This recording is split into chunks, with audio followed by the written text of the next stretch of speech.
We're talking third-party proposals, right? Yeah, third-party proposals, how to submit a project, common questions around solo, really. Good morning, party people. It's a happy feel good Friday. We're going to go into the weekend here with some 80-degree weather in California, so I'm really excited. This is the moment for air conditionings to turn on. Utility bills are going up. Oh, buddy, What does that mean for everybody else? More it's sales. Let's go. beginning. Brandon, you've got solar, so your bills aren't going anywhere, right? No, they're not. In fact, I love my solar system. It's great. Your customers could be like you someday, as long as they go solar. All right. Well, cool. Yeah, welcome. Thanks everybody for tuning in. We are going to go over a few things from just the perspective of all the third-party tools that are out there. We have obviously a lot of partners, obviously a lot of different proposal tools out there. People have different ways that they like to sell. People have different tools by which they, like to get proposals in front of people. And we always strive to be agnostic about it. If there's a good process that fits well with our process, absolutely, we want to be offering that to you guys as our partners. So Brandon, did you want to start off with solo? I think is where we want to kick it off, right? I would say that's one of the most common proposal Yeah, tools out there right now that's occurring. Oh, simply put, Lightreach is one of our bigger players. I know right Quativa as now for sure. well is amazing. So I want to hit certain topics such as this, but Solo is the topic of today. For those that have used Solo and have logged in, there's some common FAQs, if you will, that come up basically on the daily. So I want to highlight that first. For those that haven't been to Solo, that web link here is phx.gosolo.io. So if you were to go to this web link here, that'll bring you into Solo and you can create your customers. Just simply put, click new customer and you can input the information. Pretty simple. So first and last name of the client, the phone number, email, and the location. It is a drop-down menu, so select it as you type in the address and it will pre-populate the remaining fields. When you click on next, one of the questions that I get a lot is, hey, I can't move the pen. What gives? I don't know what to do. Every time I try to do it, it doesn't go anywhere. It's so crazy, but a simple click of the finger 2 times in the location that you want it to go Double will move. tap. All It's right. the double tap. The double tap, you gotta. All right. You would, yeah, it's something so simple, It's but it's always something. Every single tool has its own way that you gotta like click and hold and drag yeah. So just knowing your tools ahead of time, knowing how to navigate and hop around is super important. right. Now here's the thing. We don't always know if that house is correct. The way leads are set up, sometimes you're getting a lead gen and you think you're at the correct location and that pin drop's wrong. So even though you thought this was the correct house and you find out otherwise, that's okay. There's a secondary option for that pin drop. So what I mean by that is this. Let's say you have that customer created. You know how Solo builds out the design for you within about 10 to 15 minutes. And then this comes back to you. The beauty of dropping this pin in a new location is all you have to do is go to the location section within the information tab of Solo for your client, click edit.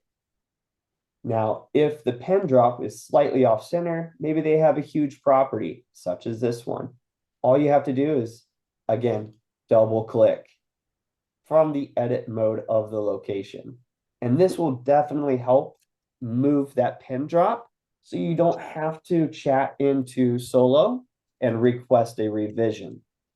That's going to be super helpful to just get in the habit of dropping pins like that or circling things for any tool. Honestly, in Solo, that's nice and easy with the double tap. But even for our other proposal requests, especially if it's a property and yeah, it lands on like a chicken shed out at the property line or something. Obviously we can't put solar on that, but we need to know where the like main house is, or if they have an outbuilding. Like sometimes from eagle eye view, you're looking at it and it's like, well, okay, is this the barn, is this the shop, or is this the house? Like which Yeah. one's which? That can be sometimes hard to tell. So Yeah. And, to piggyback off of that, sometimes you're in the house and they want a ground mount. This is a beautiful property for a right. ground mount. And if they're like, hey, I want this on the outskirts and you want to get this dialed in exactly right for your client, then you are going to have to zoom out and you are going to have to move that pin placement a little further over. Yep.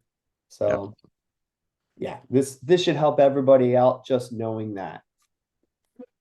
Love it. So let's continue forward. Let's see what that proposal looks like within Solo. So after the information tab, you want to go to the solar tab and pull up that proposal. I would like to keep in mind that we no longer allow a sales rep to request revisions. I know it sounds Mm. troublesome to some of the sales reps out there, but here's the beauty of this. You don't have to rely on anybody else. You have all the tools at your fingertips. So we're giving you guys independent opportunities here. So you don't have to wait another 10 to 15 minutes in hopes that Solo gets it right on the back end with your revision request. And so the most common revision request is the panel layout, where you want additional panels and placement. So I want to go into that and show you guys how to make that revision request on your own. So as you can see here, I have the proposal for a demo account, and here is the layout. Let's say, for instance, this homeowner does want that ground mount that we were talking about moments ago. Instead of requesting that revision, we're going to click Edit, and you should have the direct design feature here at the top left. You'll want to turn that on. Now, what that means is I can edit any of the rays that are here, but Solo hasn't added a ground mount for me. So how do we get it there? We're going to click Add Array. And now I can click and drag my mouse. That arrow signifies the azimuth, if you will. So if I want to put the ground mount, that was fun, wasn't it, guys? Wee. I had too much fun with the mouse. So Whoa now. Whoa now. All right. whoa, Nelly. All right, so here's the azimuth that we want to run with. First question is, what is the azimuth? Well, we set the direction of the arrow, so that should be correct. We're going to click Next, top center, and include the tilt. Since it's a ground mount, we will have a 412 pitch and our shade values. Be realistic here. Solo and any lender is going to want to make sure that we're within production tolerances. So if there is some shade factors, we'll want to increase that percentage here. Click Next, and then you can add panels. You can choose between portrait and landscape. So let's choose portrait for this ground mount, and we can click and drag. You can add as many panels as you would like. Oh, that's beautiful. So easy. I love it. And add additional panels. That's okay. Even more the merrier, because here's what we can do. We're going to click Next and Save. And just like the rest of this system, I can turn on and off panels. So let's turn off direct design so we can manipulate production values here and turn off panels. So I'm going to turn these off. Now I have this system, and maybe I want to bring it back a little bit. Now my percentage or solar offset will be represented here in the top right once it loads. I can click Save and Exit. I do want to point out a couple things here. First, we do have a higher minimum panel count on ground mounts, got to be 14, and we don't ever want to put those on a slope. So as you're looking at this map, if the customer is like, oh yeah, I have this beautiful like hillside that I want to put panels on, you would think, oh cool, yeah, that should be easy. But actually, for putting ground mounts on a slope, it is a massive pain in the ass. Like we don't want to do any kind of like earthworks or move it. We don't want to have our installers having to crawl hands and knees up a slope to put stuff in. So you do want to keep it on a pretty level. I think the maximum ground pitch that we can install on is about 15 degrees, so pretty low slope. So yeah, just keep that in mind when you're designing it. But everything Brandon did right here, I mean, if you're not familiar with how we used to call it sizing, but any kind of system design, any kind of, maybe at certain companies will have a like proposal design team who are experts at doing this ahead of time for all the reps who are in the field. That's fine. If you don't want to do it yourself every single time, no sweat. We can absolutely help you and back you up here. But being familiar with those concepts, I think, gives you so much more power in the home when you're working with the customer for a very specific reason. And that is, as soon as you're showing them that you're customizing it and that they are involved in developing this system with you and designing it, they're building a reason that they want to do this with you because they're investing time, they're investing interest, they're laying a foundation, they're laying a support pillar for this decision, whether they know it or not, really. It's just one of those kind of quirks of how human nature works, is as soon as you're showing them like, hey, oh, Mr. and Mrs. Homeowner, I know you said you have that beautiful hillside. Let's steer away from that, but you've got this patch of dirt out here that you're not really doing anything. You're not going to put another chicken shack up there, right? So let's use that for your ground mounts, and here's why. Oh, do you want it angled slightly like this? Is there going to be enough room away from the house? Where would you like to do it? I mean, yeah, you could all but like guide their hand on your iPad or whatever as they're putting it together. They're gonna start to build that up in their mind of like, oh yeah, this is my project now. All right. So carry Right. on, sir. Oh, agreed. And I did, I broke the system, which is actually, I love doing that with Solo a little bit. So you guys did see me exit and go back in if you ever have issues. I was covering for you. It's all good. That's what you do, Danny. You cover me, man. I appreciate it. So, guys, we're back to the roof mount. Homeowner decided it's a cheaper alternative. Definitely Do cheaper. it. Definitely cheaper. It is cheaper. So we have our production values. I think a couple of key things here is if you do need to edit your equipment, there's a couple of places that you can do that.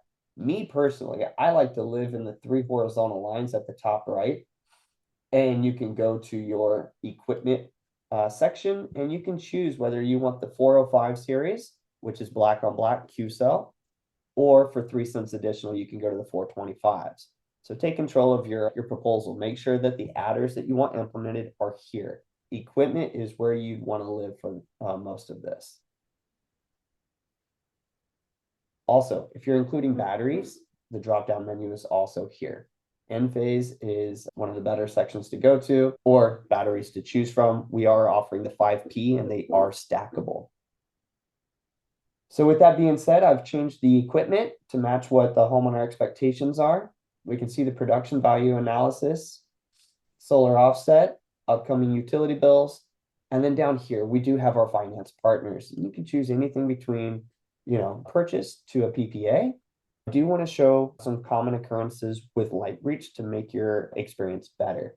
So first things first, I want to select LightReach and the appropriate escalator that you would like for that client. Still well below the utility rate of increase. So we'll go with a 3.5. We'll click save. And then we're going to get a LightReach pricing opportunity that populates right away. I typically would back out of this first. Let's not get into pricing until we have our adders corrected. So I do see that there is a battery added, and that's what we wanted to see here. Sometimes when you build out a proposal, that battery might have what's called a backup included here. With LightReach, they are not offering battery backup solutions at this time. So you might get an error that says you added battery backup, but your LightReach configuration does not support backup batteries. That is a true statement. Please listen to it, and here's how you fix it. All you have to do is go back down to the battery backup section here, the bottom right of the proposal, and I want you to deselect that icon here. Once you've done that, you'll see that the battery is now good to go. You have a green light special here, and now you can price accordingly. So that's another one of those little quirks, is even though it said, nah, you can't do that, it left it checked. And so if you run into issues later, just make sure you kind of actually back out of that step before it causes you a problem down the road. Absolutely. At this time too, keep in mind, LightReach is dedicated to only the NEM 3 players, which is SCE, SDG&E, and PG&E. And then they also included LADWP. In LADWP, LightReach is not supporting battery backups or batteries in general. So if you're selling an LADWP with LightReach, you will not be able to include the battery. So also keep that in mind. So you can choose your pricing. Most of our partners are leaning on manual calculations. Take your total adder costs, divide by the system size, and choose your appropriate PPW for that client. Once you guys have it settled in and you want to lock this in place, click save, and you can go right into qualifying that homeowner. You can use the last 4 digits or the full social security number. They do also allow co-applicants, and you can click submit. At that point, you might have some stipulations that come into play, such as a license and title information. And if that's the case, it'll be presented here when you click qualify again. It'll say stipulations. Upload those photos of the driver's license. Typically, that's what most people are doing. And it'll come back within 2 minutes or less with approvals. I think we're pretty good here. So with that being said, maybe we bounce over to the sales resource hub. And then If you guys haven't bookmarked this yet, joinesp.com/hub. Yeah. Make sure that's in your phone. Yeah, we're becoming more URL based. Oh, great question. Mike Nelson, no more 440s. That is correct. Our standard go-to panel is the 425 series, Q-Cells, black on black, or the 405s. And that's no adder for the 405s and a 3-cent adder for the 425s. Qtron. So guys, submitting a project review has become easier by the minute with ESP. This URL link is dedicated to all sales reps. So whether you want to get a roof quote, create change orders for our team to finalize for you, or simply get an adder calculator going so you can understand like what the costs are with ESP, just click on any one of these links that best suits your interest. Submitting for a project is very simplistic. If you've never done it before, it's still less than 4 minutes to complete. I did a recording of this yesterday, Yeah. two and change. So super fast if you know what you got to do. Yeah. I would like to go through this real quick. Solar consultant's name, phone number. It's even faster when you pre-populate the fields, right? Yeah. Gotta love that. The company you're with, click OK. Homeowner name. I like Jane Smith. Let's run with it. We were just talking about Mr. and Mrs. Smith. Try not to use a fake phone number. We do have some catches on here that will check that. So we want cell phone numbers if possible. So that way we can, a lot of our communications is through text messaging to the client. Yep. You know. Oh, go ahead, Danny. Sorry. Oh no, that's all I was gonna say. Yeah, like we may not catch this until the project's already underway, and some of our back end systems are going to start bouncing these messages, and the person's going to call in and say, "Why aren't you telling me what's going on?" So, absolutely do your best to type that in properly the first time. It'll ask for the street address actually on 4 separate lines, or the homeowner address on 4 separate lines. You go street, city, state, and then zip. Just keep that in mind. All right, let's do that. Oh, look at that, Texas. Oh, Tejas. It is official, guys. We already have dealers that are selling in Texas as we speak. It's ramping up. So we already installed our first Texas job yesterday. That was like 2 weeks ago that they sold it. So yeah, it's rocking and rolling. preferred number. Here we go. Let's just do mine again. Click OK. Secondary contact phone number. Yeah. Wife's at work, husband's at work. You got to get in touch with somebody, right? It's always best to include more communication opportunities.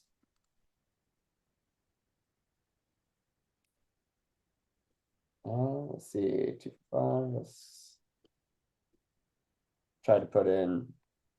Oh, it's a yes. This one's yes or no. This one's not asking for. Apologies. Oh yeah, would you like to? Hey, would you like to? Yes, yes. There we go. All right. Read your questions carefully when it's asking you. All All right. But yeah, as you can see here, as he's going through this, he's doing it on his laptop, but this is also very, very mobile friendly. So if you pull this up, if you pull this page up on your phone, you'll see it's a super just clean, smooth experience. We try to make it just easy on the go access for when you want to call in and say, "Hey, I got a job. Let's get it on the schedule." That question there just a second. Well, yeah, I mean, you're on the upload here. Generally, if you've signed it through Base or one of the tools that are integrated well, the requested backup loads should be automatically included in the HIA, but just in case it doesn't come through, you can always add it in here after the fact if you need to do a standalone. Yeah. Take a picture of it, upload it here, and Yeah. that way our team knows what load backups to include for your client. It's going to streamline your process there on engineering and permits by doing so. Yep.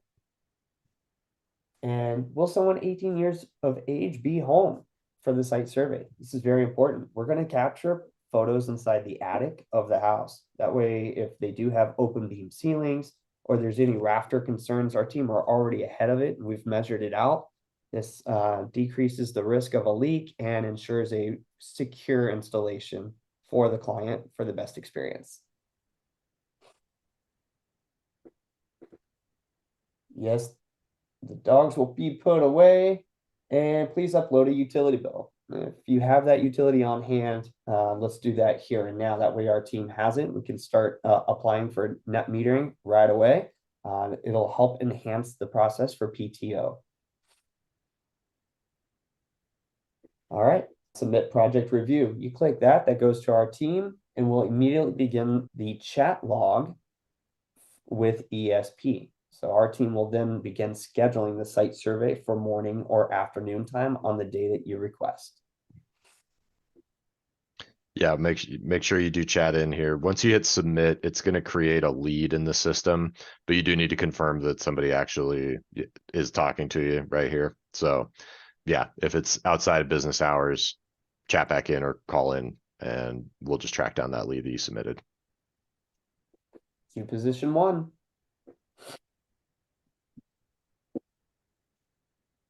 All right, guys. I think at this point, are there any questions, thoughts from anyone out there for this Feel Good Friday? We're open to anything.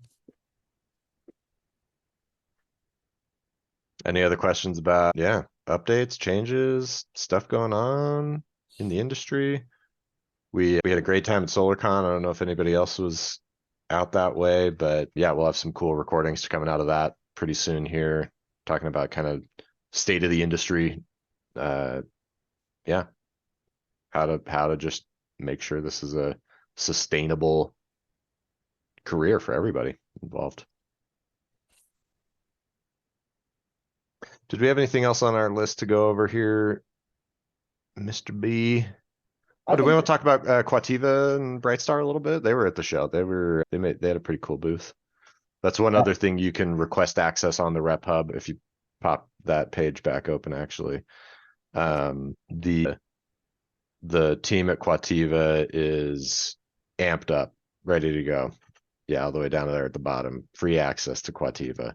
We're still offering this for free to all of our ESP dealers. If you haven't already gotten access on this, you just need an iOS device of some kind. Works best on an iPad, but you can also run it on a MacBook with one of the M1 chips or later. And yeah, I mean it's a great tool. It's been in the works for several years now. So whether or not you've used it in the past, there's just some awesome enhancements they've been able to make, really, even just in the last couple months. And there's some really, really cool stuff coming in, like, honestly, a couple more days. So definitely get access to it now so that when we make all the announcements about what's coming out, you are ready to get ripping. Yeah, guys, this is an amazing opportunity for you. If you haven't used Quativa, it is free. So have no fear. You can plug and play as many proposals as you'd like. Canvassing app is embedded in there. The Brightstar lease is going to be on steroids here real soon, like Danny just mentioned, in about a week. We're going to make some big announcements there. So everything from qualifying a client to the battery selections is going to be updated. So be on the lookout for that huge announcement that they're about to launch. Yep. I'm sure we'll have them back on. We should get Stores on here as well. Everett. We talked to him at the show.